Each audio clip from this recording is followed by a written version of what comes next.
Lesson 18, Trapezoidal Rule, number 2. The diagram shows the graph of y equals 1 over 1 plus x squared. Now we have to complete the table for y equals 1 over 1 plus x squared. Like as before in the other examples, we have to substitute in this value. We put 0 in here, we get 1. Now pause the video and see if you get the same results. Okay, so 0.25, that was 0.941. 0.5 is 0.8,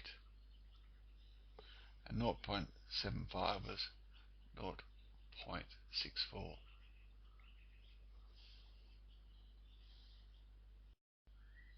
Right, now in part 2, by using the trapezoidal rule with 5 function values, estimate the integral of 1 over 1 plus x squared between the limits of 1 and 0.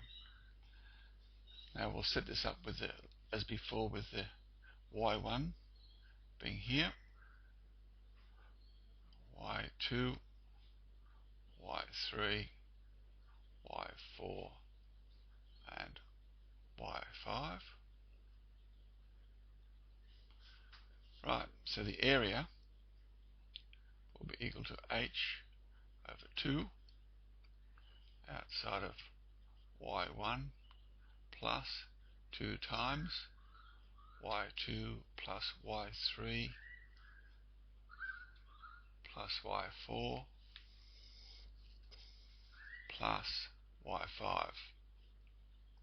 It's a good idea to do this each time, and that just reinforces the rule. Now we're going to put in the h. We know the h is 0.25. It's going up by 0.25 each time. So it'll be 0.25 on 2 outside of the y1, which was 1, plus 2 outside of 0.941 plus 0.8 plus 0.64 plus 0.5. Okay, and when you put all that in your calculator, you get the result of 0.78275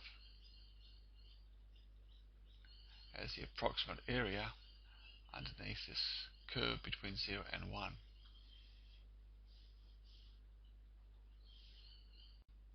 Now, given that the integral of 1 over 1 plus x squared dx equals the inverse tan of x between 1 and 0, find an approximate value of pi.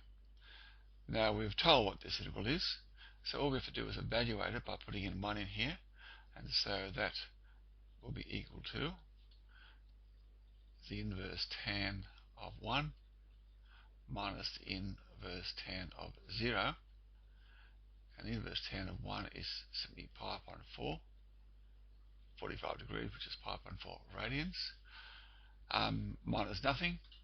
So this area, this approximate area, must be equal to pi upon 4.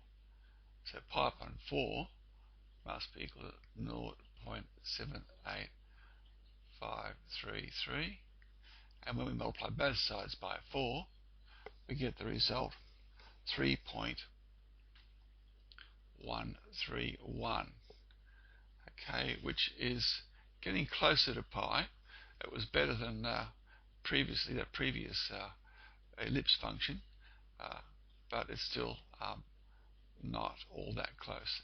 But again, if we used smaller intervals here, we would get very, very close to it.